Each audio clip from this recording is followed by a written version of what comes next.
Hello, it's Debbie Gilbert from the Business Awards Show, and I'm also the founder of the Best Business Women Awards and the Best SME Awards. And today, my guest is a passionate strategist and founder. She's on a mission to help female-led businesses stand out and succeed online. Emily Williams is the founder of Content Clever, where she works with women entrepreneurs and business owners to bring clarity, purpose, and structure to their content so they can show up with confidence and make an impact that truly resonates. Now, Emily was a silver winner in 2025 in the Best Business Women Awards, and this was the first time she'd entered awards. So we're going to talk about that, and we're also going to talk about this journey and why she is so passionate about working with female-led businesses. So welcome, Emily. Thank you so much for having me, Debbie. Oh, it's lovely to see you again. So let's start from the beginning. What made you set up Content Clever? What was your motivation to do that? I think for me, I've got quite a varied background. So I have a degree in marketing and events, but that didn't work out for me because I had my son. So it was no longer sociable. And I ended up going into healthcare and spent a long time in healthcare, quite often on the marketing and PR side, but also very client facing. We went through COVID and lockdowns. And by the age of 27, I'd had burnout three times. I decided it wasn't enough for me anymore. I couldn't put my heart and soul into that. My now husband is a very successful web dev and needed a copywriter that he could trust, that he could lean on, and that he could also bounce SEO ideas off of. Mm. I'd already learned a lot from him. I'd been marking his copywriter's work during the evenings because obviously I've got nothing better to do. And that's where Content Clever was born. I started my own business, didn't want to work for him, decided to work with him. And that was 6 years ago this year. Oh my goodness, 6 years ago. That's a long time. And you've had another child in that time. We have, yes. So I now have my little girl, Darcy, who will be 3 at the end of March. Oh my goodness, how do you juggle the business with your lovely little toddler? I get asked that a lot. I am very, very lucky with the husband that I have. He is a very, very hands-on dad. We split it very much 50-50 without him and nursery. I wouldn't be able to do what I do, or I wouldn't sleep at the very least. So, talk me through why working with female-led businesses is important to you. I think having started my own business, already being a mum, and then obviously becoming a mum for the second time, I often think that women have so many different priorities. We juggle so many balls, and so we're often left out of that landscape. We don't have massive budgets for marketing. We don't always have the time to commit to those levels of marketing that maybe other businesses do have. So I think for me, it's really, really important that the females that I know and the females that I hope to know have just as much of a platform and just as much of a voice without worrying about whether things are being doing right or whether they're going to have enough left in their marketing budget at the end of the year. That's really important to me. Mm. So SEO is a big thing that you do, and it's an ever-changing landscape because obviously there's new technology coming out all of the time. But if anyone's listening to the podcast, what are the main things they need to think about with SEO currently at the moment in January 2026? So when I started, it was just SEO, and I got it, and it was great. And yes, it's an ever-changing ball, and Google are often doing updates that we are not aware of or that we are blindsided by, and we have to relearn.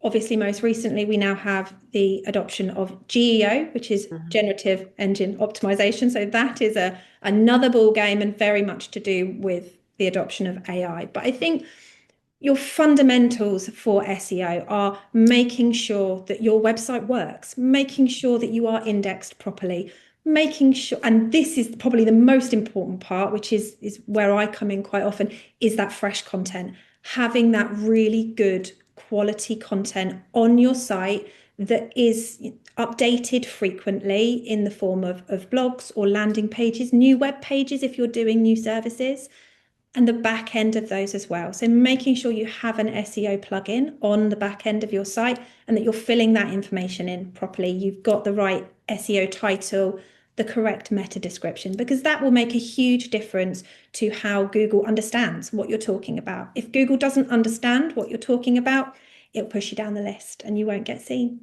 Yeah, that's true. Yeah. And the temptation now for people to generate all of their content on these sites like ChatGPT. What's your thoughts on that? I think, like we were saying earlier, I think if you are hearing people saying, I don't use AI, I won't use AI, I'm not going to use AI, they are either missing a trick, they're not totally being honest. And I do think it absolutely has its place. It is really good for that data collection, for, putting together ideas and, sort of getting you started in terms of writing your content fully without any editing, sense checking, thought processing. Don't do it.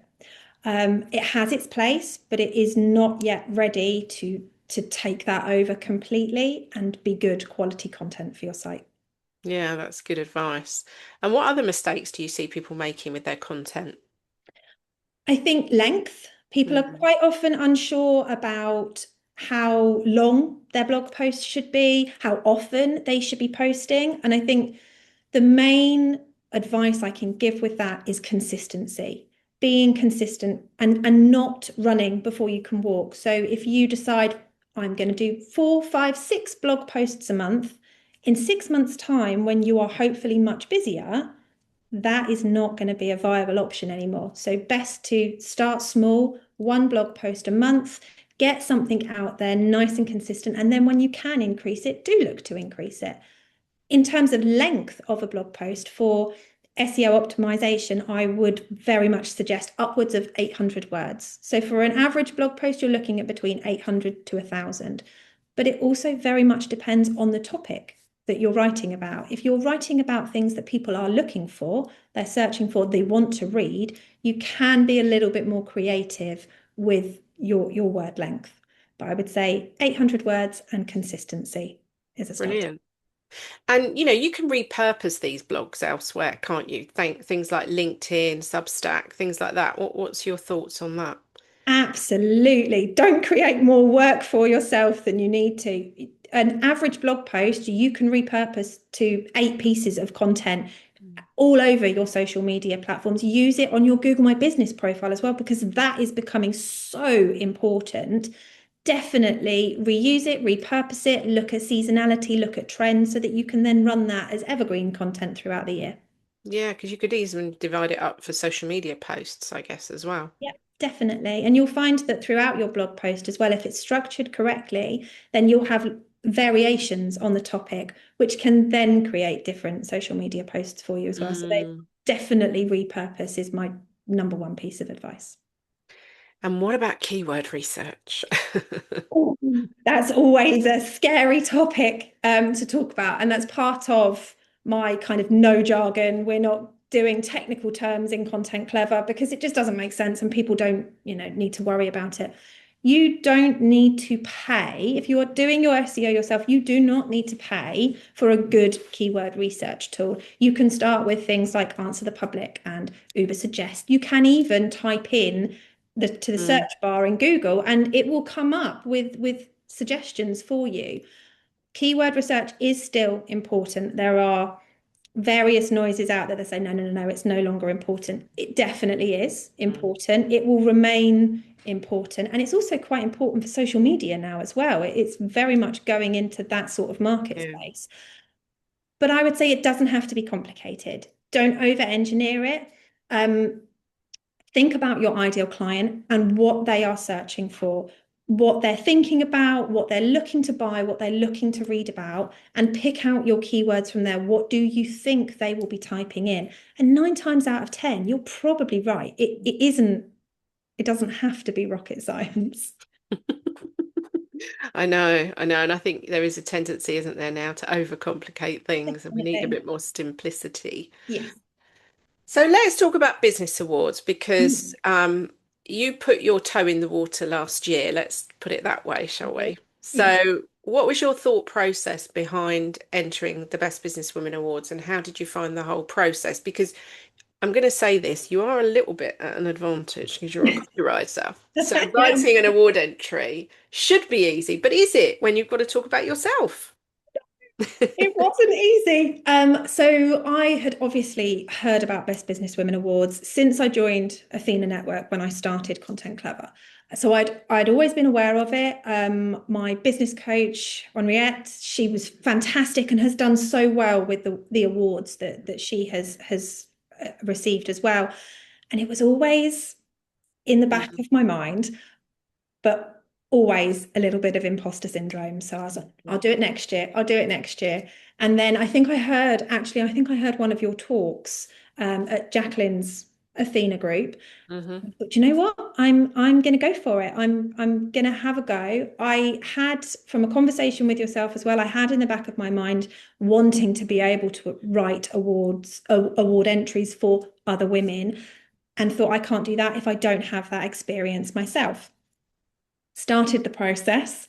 It was not easy, but not because of the award, but because I wanted to do my best. So it took a Mm. very long time to collate the data and to make sure that what I was saying was right and sense check it, ensure I had all the right case studies in there that were going to really showcase what I could do, and submitted. Never thought I would get any further than that, to be honest. Oh. And you did, yeah. Did. Yes, amazingly. Couldn't believe it. When I got the email, I cried and then I called my husband. And the first question he asked was, okay, cool, when are we going and what are we eating? Oh, it's always the same with Priorities. men. They like to know what the food is. Absolutely, absolutely. But no, it was And amazing. did you have a nice evening? We had an amazing evening, thank you. And actually, it was our first evening out since having my daughter Darcy Oh, in 2023. 2023? wow. Yes. Yeah, so that was our first evening and night away together since, well, since before having her, since I was pregnant with her. Oh my That's goodness, that's amazing. amazing. Yeah, Oh, I'm really chuffed. So let's talk about the challenges of running a business in 2026. So we've already touched on the fact that you have two children as well. But what do you think the main challenges that you're faced with and that you see out there for women at the moment with, running their business day to day? absolutely. I think particularly for somebody like me, I think it's very difficult at the moment to know where we're going to be by the end of this year in terms of Mm, rising costs and budgets, and making sure that I always have my ducks in a row so that nothing comes out of the woodwork and surprises me. And I think as a woman in business, that's a really, really scary time because I also then have children and I have a husband and a home that I also kind of have to mm, put on those different hats for, while still worrying about, this is my only business, this is my main business, this is how I pay my mortgage. Content Clever, it's not, for me, it's not a side hustle, it is a career. And I think it's very hard not to get bogged down by the uncertainty of just where we're going to be by the end of this year. That's quite scary. yeah, no, that is quite scary. And how do you grow your client base? Do you do networking? You mentioned Athena as being one of the things that you do. Do you do Yeah. other networking as well? I don't. I dip my toe occasionally. I think I've done other networking in a previous life under a previous career, which didn't work for me. It was far too corporate and very early in the morning, and I'm not very good early in the morning. Athena is my main networking place. It's online. It really works for me. It's really flexible. And the women who are in my home group and other women are now my friends as Mm, well, which is lovely because it's really isolating mm, being a woman in business, and you have the capacity to be very quickly on your own. My friends in the outside world don't understand what it's like to yeah. be a female entrepreneur. So I've lost touch with them and I haven't seen them for months because they just don't get it. Mm. So sorry, I've digressed slightly there. So No, Athena, no, we're still talking about the yeah, challenges, yeah, and networking can bring a lot to your business, can't it? In it terms does. of companionship, and it can help you through those challenges, I think. Absolutely. And I think for me as well, I'm so used to it being online that actually now Mm. if I go to a face-to-face networking meeting, you'll tend to find me in the corner with the pastries and the coffee more than networking. It's taken me, there's a local one sort of just around the corner from my office that's monthly. And I do go to that occasionally. I'm almost kind of dragged along a little bit. Mm. Um, and I warm up eventually, but for me, Athena is I feel at home. So that Mm. is my main networking space, and it will Yeah. continue to be in 2026. Well, it's so easy because it's online. Yeah, That's what I love about it. I don't have to go absolutely. anywhere. I can just tune Mhm. in. And I love the fact they do the business development talks. If you've done some of those, haven't you? I'm sure I've I seen them have. I pop up. have. And actually, you've just reminded me, I think I'm doing another one next week. So I should probably prepare for that. Yes, I love the business development talks. I think they're so useful. And my Mm. regional director often says if I had to tot up and pay and learn how much I would have to pay for this training, if it was a payable thing, Mm. I would be bankrupt. Oh, And it would be thousands. really, Yeah. absolutely, really, really is the case. The knowledge that I've gained from Athena as well, just as a business owner, is huge. Mm. And it was lovely to recognise Jacqueline at the awards last year and give her That that special recognition. yeah, it was really nice to be there for that as well. It was 20 years, incredible incredible. what she's achieved. Absolutely. And I couldn't get her to enter the award. She would never have entered. So I had to get her there on false pretenses and then Absolutely. give her her award on the night. So Yeah, yeah, it needed to be recognised because yeah, it's an incredible network. it is. Um, so let's talk about how you work with your clients a little bit. So somebody comes to you, what do you do? What is your kind of framework and process with them to get them to come out from under the shadows and get that sort of success online? Absolutely. So it very much depends on what they are looking to achieve realistically. And often there's a kind of a bit of a learning process that goes along with that. I have some clients that come to me that have absolutely no idea about SEO and online marketing. Some clients that come to me with a little bit of knowledge, and others that think, right, it's a one and done thing, which it absolutely isn't. So there's always a bit of a learning journey there, and sometimes there's a bit of a come back down to realistic standards as well. From there, we then we'll have lots of conversations. People are 99% of the time, people are referred to me or they hear about me through Athena or through my husband's business. So I don't do any marketing myself. Um, she says. So it's very much open discussions about what people are looking for. I don't tend to put static packages together because I find that actually everybody's businesses are very different and there are little nuances and niches that we have to tap into. So it's put together based on what they're looking to achieve, what they've already got, and what sort of state their site is in. From there, I tend to do a website audit for Athena members. That doesn't cost anything, that's free. And I can then give tailored advice and guidance and feedback based on the website audit. But I also make sure they have enough information to do it themselves if they really don't have the budget to work with someone like Mm. me.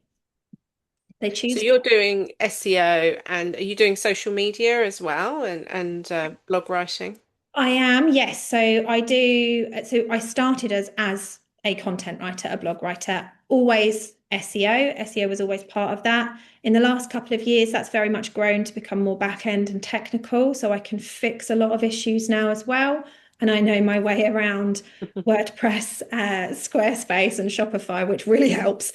So I can go in and fix a lot of those errors. And that 9 times out of 10 is quite often where we start.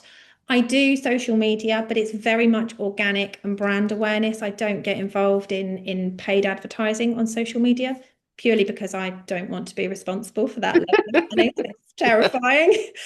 Um, and like I said, it is very much what a client wants. So quite often they'll come to me and go, right, I need a blog and a monthly newsletter. And we'll start like that. And over time, they will understand more about what I do and how I do it.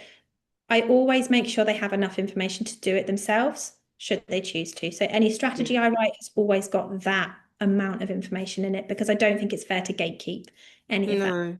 Oh, that's really good. So what's the plans for Content Clever? What does the next couple of years look like for you? World domination, definitely not. Um, I'm still working on a 9 to 5, so absolutely not. I think for me, I am very excited and hopeful to launch my course this year. So I'm in the process of building a course for, again, female entrepreneurs, female-led business owners who want to be able to learn to do this kind of stuff themselves, who don't want to have everything outsourced, but don't quite know where to start. So that's very much what my course entails. It's very comprehensive. It's about 12 weeks, so it's still very much in the making. But my goal this year is to launch that course Mm. and enter another award. Oh, Going to look at best SMEs this year. So brilliant. that's my plan. I need to sit down and do it. Always something, isn't there? You know. Absolutely. Are you a planner? Do you look at the whole year and think, right, this is what I'm going to do, or do you kind of just work month to month or week to week? I think I have to be a planner because so at the moment I'm writing on average about 150 pieces of content a month, Oh, wow. which is no mean feat. Mm. Um, so I have to be a planner. As much for myself as for my clients. I need to know when seasonal changes start, when trends happen, when things could happen that could affect my clients' businesses. And I have such a varied client base as well that I Mm. kind of need to be tapped into everything. So I think if I didn't have a plan, I would very much be like a fish out of water. Um, that being said, plans never always go to plan. And I quite often find that there will still be things that I forget to do or things that I sporadically jump into at the last minute. Mm. But generally, planner. And you mentioned before we went live that you've taken on a couple of extra copywriters to help you, like freelancers, which is a great way to expand your business without having to employ people, isn't it? Yes, definitely. Mm. And they are brilliant. It's taken me a very long time to be able to trust someone else. Mm. And there's still a very stringent process. So they are briefed by me, it comes back to me, it goes back again, and then it comes back to me. And nothing goes out without my sort of final sign off. And there will always be bits that I tweak and change. But yes, I think just even the process of being able to trust someone else to write for my clients has been a big one to go through. Yeah, that can be really hard, Yeah. can't it?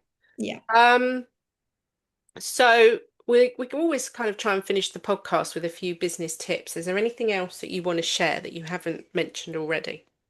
Oh, I think this year for me, I think it's very much about taking one step at a time. And I think that is very much something that you can put into SEO and your online marketing space. Don't try and attack everything at once. Really think about your ideal client. Who are they? How are they looking to be spoken to? How are you looking to speak to them? Focus on that. Look at where they are online and just take it day by day. So you can always add more and be consistent with that rather than trying to do everything at once. Oh, that's really good advice. Right. Well, thank you for joining me today. It's been really interesting talking to you and hearing some of your tips. I'm sure our listeners are going to glean some great nuggets from that.